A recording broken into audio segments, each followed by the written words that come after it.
My name is Elsie Bennett, and I am 28 years old. Last night, my life changed in a single moment, a moment that would have humiliated any other woman. But for me, it became a turning point. My future mother-in-law handed me a maid's uniform during our engagement dinner, and the entire room erupted in laughter. My fiancé, Caleb, looked me dead in the eye and said, "Perfect, she'll need it." I didn't scream, I didn't storm out, I didn't even throw the uniform back at her. I just glanced at my mother across the table. In that single look, she understood everything. You might be watching this and thinking, how could this happen? Well, let me back up 2 months so you can understand how I ended up here, because trust me, you're going to want to hear the whole story. I was in my corner office on the 42nd floor of our Bennett Holdings headquarters, overlooking downtown Florida. The sunlight poured through the ceiling-high windows, illuminating the polished mahogany desk where my father's picture rested. His eyes reminded me why I fought so fiercely to preserve his legacy after he passed away 3 years ago. Everyone expected our family business to crumble, but my mother and I proved them wrong. "Elsie, the Hartman representatives are here," my assistant, Patricia, announced through the intercom. I straightened my blazer and checked my reflection in the window. In business, first impressions are everything, and today's meeting could secure Bennett Holdings' future for the next decade. The conference room filled with lawyers, accountants, and executives in identical navy suits. Then Caleb Hartman walked in. He wasn't what I expected. Tall, confident, with a smile that probably opened doors before he spoke. Most CEO sons I'd met were entitled brats, but Caleb seemed different. "Miss Bennett," he said, extending his hand. "I've heard incredible things about what you've accomplished here." That handshake, that eye contact, he'd done his homework. Point for Caleb. The meeting itself went smoothly. Hartman Industries wanted to partner on a massive infrastructure project. Their numbers looked solid, but something about Caleb's questions stood out. He kept steering the conversation toward Bennett Holdings, internal operations, probing about decision-making and management structure. At the time, I assumed it was curiosity. Now I know it was calculation. "Your mother must be incredibly proud," he said as we wrapped up. "Taking over leadership after such a loss couldn't have been easy." "She's remarkable," I replied, though I handled most of the day-to-day myself. His eyes sparkled with what I thought was admiration. But looking back, I see it was something else entirely. After the meeting, Caleb lingered. "I know this might be forward, but would you like to continue our discussion over dinner? Strictly business, of course." I hesitated, knowing mixing personal and professional could be risky. But his confidence, his precision, it was alluring. I agreed. Strictly business. That dinner lasted 4 hours. We talked strategy, market trends, and family business challenges. He was intelligent, funny, and somehow, he remembered every tiny detail I shared, my favorite books, my love for classical music. By the time he walked me to my car, he said, "I hope we'll have more opportunities to collaborate." 3 days later, white orchids appeared on my desk. A note read, "Looking forward to our next negotiation, Caleb." Patricia raised an eyebrow. "Do you want me to start updating your calendar for personal appointments?" I said no, but in the back of my mind, I wondered, how did he know everything I liked? Weeks passed. Each meeting, each dinner, each thoughtful gesture drew me deeper. It had been years since I had a social life. My father's death had left me juggling work, grief, and responsibility. Most men I met were either intimidated by my position or just interested in our wealth. Caleb seemed genuinely different. Our third date was a private wine tasting in Napa. Helicopter ride, exclusive vineyard tour, personalized wine selections, it all felt orchestrated to perfection. When he kissed me, under a sky painted gold by the sunset, I allowed myself to believe in a fairy tale. But even in the midst of romance, small cracks began to show. His questions about Bennett Holdings became specific, probing, unnervingly precise. "Does your mother handle all major financial decisions? Or do you have signing authority, too?" He sounded casual, but the undertone, it set off alarms in my mind. And then came the dinner at the Hartman estate. The mansion loomed, a symbol of old money and meticulous control. Victoria Hartman, Caleb's mother, greeted me with a smile that never reached her eyes. "Elsie, darling, so lovely to finally meet Caleb's little friend." Little friend. At 28, running a multi-million-dollar company, I was a asterisk little friend in her eyes. Dinner was a careful dance, her subtle condescension constant. I caught Caleb's eyes, hopping for support. He smiled, changing the subject. The first clear sign that this was bigger than I realized, a family strategy, not a romance. That night, under the moonlight among Victoria's rose garden, Caleb proposed. 2 months. That was all it took for me to fall for a charming persona, a careful facade. The ring glittered like starlight. My mind told me to pause, but the fairy tale whispered otherwise. By the next morning, doubt had crept in. Victoria's comments, Caleb's probing questions, the way the engagement was suddenly about asterisk business. Mother had to act fast. She dove into research about Hartman Industries. What we uncovered was damning. Hartman Industries had financial trouble, terminated major contracts, and a merger disguised as a marriage was their plan. They weren't courting me for love, they were courting me for control of Bennett Holdings. And that brings us to the engagement dinner, the moment it all crystallized. The maid's uniform, Victoria's laughter, Caleb's cold delivery. The blood drained from my face, but I remained composed. My mother understood in a glance, and I knew this story was far from over. Hear what happened next, and trust me, you'll want to stick around. The next morning, the city felt sharper somehow, each reflection of glass and steel a reminder that every decision carried weight. I stood by my office window, cradling a cup of coffee, reviewing the emails Patricia had flagged overnight. Hartman Industries, financials were far worse than I had initially suspected. Terminated contracts, pending lawsuits, over-leveraged assets. They had painted a picture of strength to lure us in, but the cracks were glaring to anyone who knew where to look. I didn't rush. My mother had always taught me that the most devastating strikes weren't the loudest, but the ones delivered with precision. Step 1, isolate the problem. Step 2, expose it. Step 3, execute. Caleb called mid-morning, the phone buzzing insistently on my desk. I let it ring twice, deliberately, before picking up. "Elsie, we need to finalize merger discussions," he said smoothly. "Our families are invested in this." "Caleb," I replied evenly, "our families aren't merging. Your strategy is clear, but I've already analyzed every angle." There was a pause, then a tone I hadn't heard before, hesitation. "I don't understand," he said cautiously. "Everything we've discussed, all the agreements, the engagement, it was all meant to strengthen both companies." "Strengthen one company," I corrected him. "Bennett Holdings, not Hartman Industries disguised as a marriage." The silence on the line was telling. I continued. "Your mother's gifts, the probing questions, the constant insistence on relocating me, it's all manipulation, and it ends now." By afternoon, Patricia had compiled a dossier of emails, contracts, and correspondences to illustrate the full scope of Hartman Industries' financial instability. It wasn't just a failing merger. It was a house of cards built on the assumption that my affection would allow them to seize control. That evening, I met with my legal team and my mother in the boardroom. The documents were spread across the table, each page a piece of ammunition in the war we were about to wage. Margaret Bennett's eyes, sharp and unwavering, swept across the room. "They think they can manipulate family loyalty. Let's make sure they realize how wrong they are."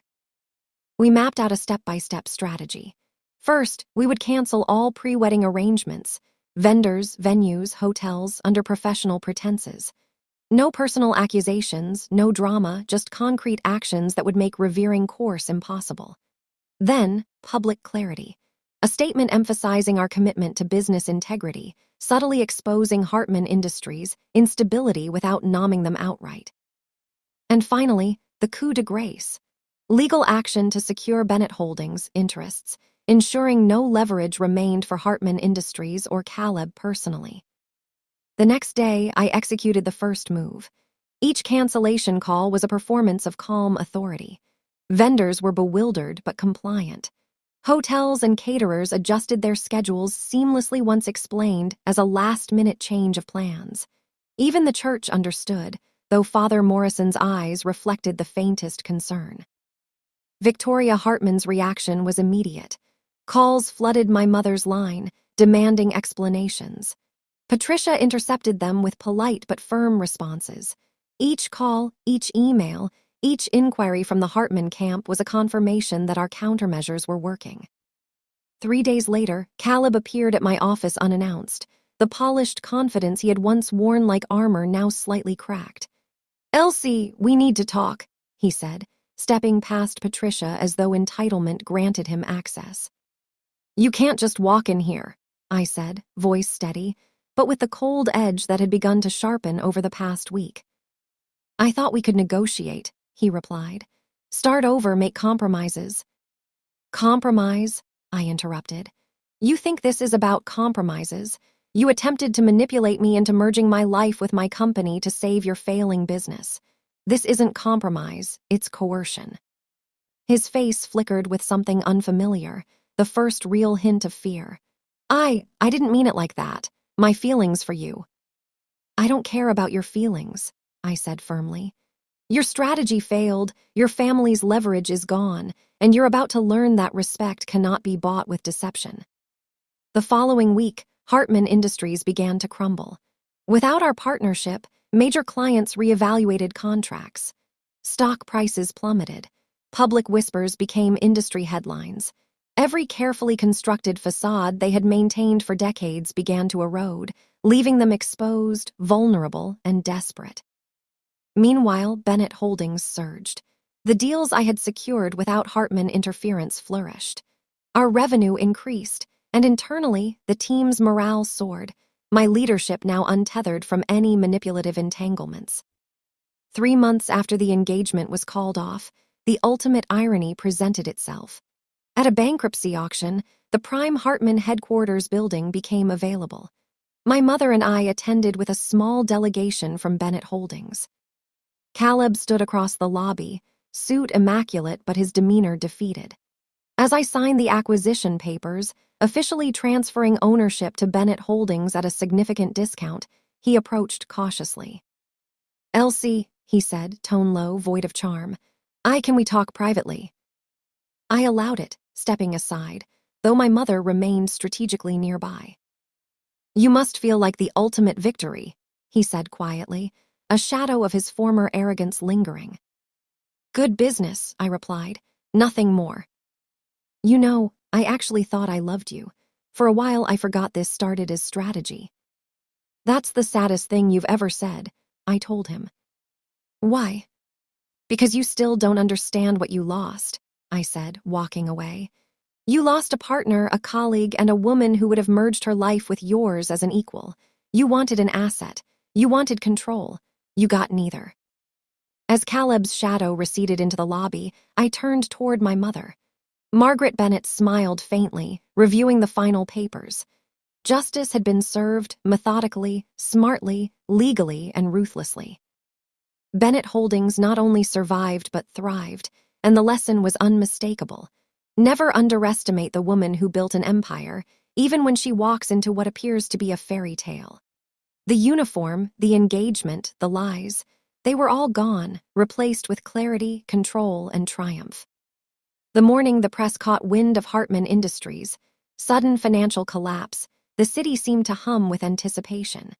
Headlines screamed about mismanagement, failed mergers, and boardroom betrayals, though few knew the full story. I watched from my corner office as reporters scrambled, phones buzzed incessantly, and social media erupted with speculation. It was poetic justice. They had tried to manipulate me, to humiliate me in public, to claim Bennett Holdings without earning it. And now every whisper, every headline, every tweet became a reflection of their own greed and arrogance. I stood by the window, Patricia beside me, and we watched the chaos unfold. "They never expected you to fight smart," she said quietly, sipping her coffee. "I didn't fight smart," I replied, voice steady. "I fought inevitable, and they made it so easy." The Hartman family was in full panic mode. Victoria Hartman's calls became frantic, her tone cracking under pressure. She demanded meetings, explanations, assurances. But by now, I had learned a crucial lesson: never give them a stage to perform on. Every interaction was mediated, every move deliberate, every word calculated to maintain my advantage. Caleb, on the other hand, appeared increasingly desperate. His arrogance had evaporated, replaced by a veneer of forced composure. He sent me a message, short and carefully phrased. "Can we talk? I want to make amends." I allowed myself a faint smile. Amends, yes, but not on his terms, not without the leverage firmly in my hands. In the boardroom that afternoon, my mother and I orchestrated the next steps. The acquisition of Hartman's primary building had been approved, stockholders informed, and lawyers instructed to prepare a package of litigation ready to prevent any retaliation. Everything was legal, precise, and devastatingly effective. Later, I received a subtle invitation to a charity gala, the kind of social event designed for appearances and alliances. Naturally, the Hartmans were attending. I decided to go, not out of curiosity, but strategy. The moment I entered, all eyes turned. Victoria's smile froze when our gazes met. Caleb attempted a casual approach, but the hesitation in his step betrayed the panic he could no longer hide. It was subtle, almost imperceptible, but I noticed. I thrived on details like that. Guests whispered, unaware of the backstory, as I moved gracefully through the room. Every smile I returned, every handshake I offered, was a calculated display of confidence.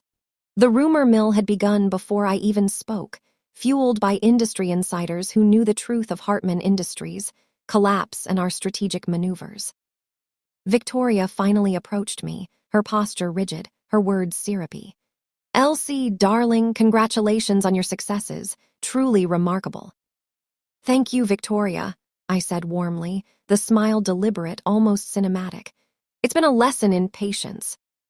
Caleb hovered nearby, and I caught his eye. No charm now, only recognition that he had underestimated me in every way. The next few weeks were a masterclass in subtle domination. Public appearances were carefully staged, media interviews conducted, financial results published. Every move reinforced Bennett Holdings' strength and Hartman Industries' unraveling. Investors withdrew, partners reconsidered alliances, and industry analysts praised my leadership, my vision, and my unshakable poise. By the time Hartman Industries filed for bankruptcy protection, the world had seen the full scope of their miscalculations. Caleb attempted one final meeting, hopping for some negotiation, some leverage, but the boardroom doors were closed. He was left with nothing but the knowledge that every strategy he had plotted had backfired spectacularly. And then came the final, legal seal of victory. Our lawyers executed the takeover of Hartman's assets, securing Bennett Holdings' position while ensuring no opportunity remained for retaliation. Each clause, each contract, each acquisition was designed to be airtight, satisfying not just legally, but morally. I stood in the newly acquired Hartman headquarters, the skyline of the city reflecting in the glass around me. My mother joined me silently, her presence steady, proud, and unyielding. "You handled this perfectly," she said softly. "I didn't just handle it," I replied, voice firm, calm. "I dominated it, legally, smartly, every move calculated, every humiliation turned into advantage." For the first time in months, I felt a profound sense of peace. Caleb, Victoria, and the entire Hartman strategy machine had crumbled, not through vengeance, not through emotional retaliation, but through precision, intelligence, and unshakable composure. Here, what happened next, the final act, where the last pieces fell into place and true justice was not only achieved but undeniable. The day the final documents were signed, the city seemed almost to hold its breath, as if acknowledging the end of a long and calculated battle. The conference room smelled faintly of polished wood and paper, sterile, yet commanding. I sat at the head of the table, my signature on the last acquisition papers granting Bennett Holdings full control over Hartman's assets. Every clause, every line, had been crafted to ensure absolute security, leaving them no room for retaliation. Caleb entered quietly, hope flickering in his eyes, though I could sense he had already realized the inevitability of his defeat. "Elsie," he started, voice trembling slightly. I didn't think. You didn't think, I interrupted, calm, measured, unstoppable. Every move you made underestimated me, my mother, and the legacy we protect. That mistake cost you everything. He swallowed hard, searching my expression for mercy. There was none. Mercy is for those who ask for forgiveness, not for those who attempt to steal what isn't theirs. Victoria Hartman's call came shortly after. Her voice, once so commanding, now wavered. Elsie, we need to discuss terms.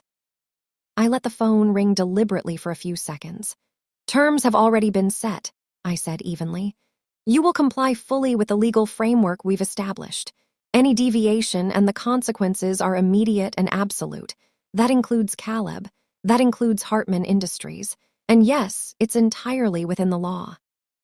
Her silence was telling. They had believed personal manipulation could override precision and intellect. I had proven them wrong. The public fallout became the final piece of satisfaction. Articles praised Bennett Holdings' resilience, highlighting my leadership and strategic foresight. Industry analysts dissected the Hartman collapse, calling it a textbook example of hubris meeting justice. Social media celebrated the story of the intelligent, composed woman who turned humiliation into ultimate victory. Caleb attempted one last approach during a networking event. He stepped toward me. Rehearsed charm in place, but I didn't flinch. Elsie, maybe we can find common ground. Common ground? I echoed, voice firm. You attempted to dismantle my company, humiliate me publicly, and seize control of an empire that was never yours. There is no common ground. There is only accountability, and the law ensures it. Weeks later, I visited the newly acquired Hartman headquarters, not to gloat, but to solidify the changes. Employees, once under the sway of fear and intimidation, now met with organized leadership, fair policies, and transparent communication. Where there had been manipulation, there was now integrity. Where there had been intimidation, there was respect. I sat in the CEO's office, overlooking the skyline, Patricia beside me. My mother's words from months ago echoed in my mind. Fight smart, not just hard. I had done both. And in that stillness, I allowed myself a smile, not out of cruelty, but because justice had been executed perfectly. Caleb, Victoria, and the entire Hartman strategy machine had crumbled, not through vengeance, but through precision, intelligence, and unshakable composure. Bennett Holdings was stronger than ever, my reputation untarnished, and the lesson unmistakable. Never underestimate the mind of a woman determined to protect her legacy. And if you've stayed with me through this journey, through every twist, betrayal, and triumph, I want to thank you from the bottom of my heart. If this story inspired you, gave you strength, or reminded you that intelligence and integrity always prevail, please hit that like button and subscribe to the channel. Your support isn't just a click, it's a way of valuing stories where truth, justice, and strategy win in the end. In the quiet that followed, I finally understood something fundamental. Dominance doesn't require cruelty, it requires precision. Justice doesn't need vengeance, it needs clarity. And power doesn't come from manipulation. It comes from knowing yourself, your worth, and never allowing anyone else to define it. And with that, the story finally finds its rightful peace. Truth stood firm, justice prevailed, and every calculated move had been worth it. I would be truly grateful if you could like this video and subscribe to the channel. Your support is not just a button. It is encouragement, blessing, and strength for me to continue creating meaningful stories for you. Thank you for being here, and may peace and good health always stay with you.